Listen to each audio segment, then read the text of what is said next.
Bonjour à tous, bienvenue sur ma chaîne d'information. Michel Blanc s'est éteint dans la nuit du 3 au 4 octobre des suites d'un malaise cardiaque.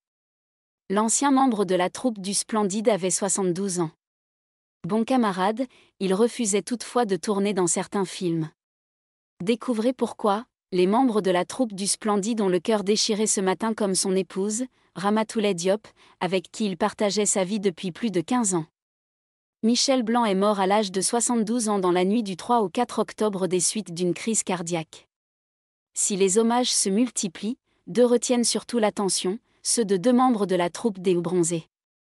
Dans la nuit, Gérard Jugnot a écrit ces quelques mots sur Instagram: « Putain Michel. Qu'est-ce que tu nous as fait ?» Alors que ce matin Josiane Balasco a publié une photo sur Instagram accompagnée de ce sobre mais touchant commentaire: « Michel mon pote, mon frère, mon partenaire. » Michel Blanc qui, tout au long de sa carrière, a tourné dans près de 80 films, sans compter les téléfilms, note de la rédaction.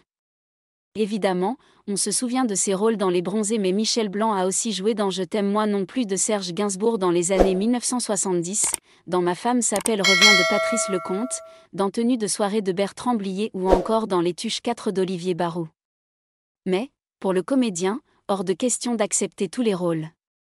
À plusieurs reprises, il a préféré refuser de tourner dans certains films. La raison va, sans doute, vous étonner. Le tournage d'un film dure souvent plusieurs mois. Plusieurs mois pendant lesquels on côtoie les mêmes personnes. Ainsi, hors de question pour Michel Blanc de s'entourer de personnes qu'il n'aimait pas. Interrogé par nos confrères du Progrès en 2011, celui qui était originaire de Courbevoie a confié en toute transparence: « J'ai parfois tourné avec de bons acteurs, mais avec qui je me suis fait chier.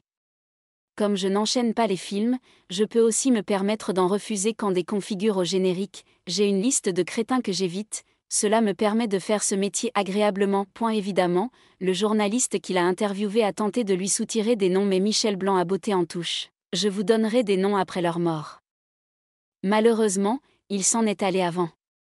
Lui que l'on retrouvera au casting de son dernier film en 2025. L'an prochain sortira en salle La Cage de Lionel Bailly, dans lequel il incarnera le rôle d'un grand-père. Merci à tous d'avoir regardé ma vidéo, laissez un commentaire et n'oubliez pas de vous abonner à ma chaîne.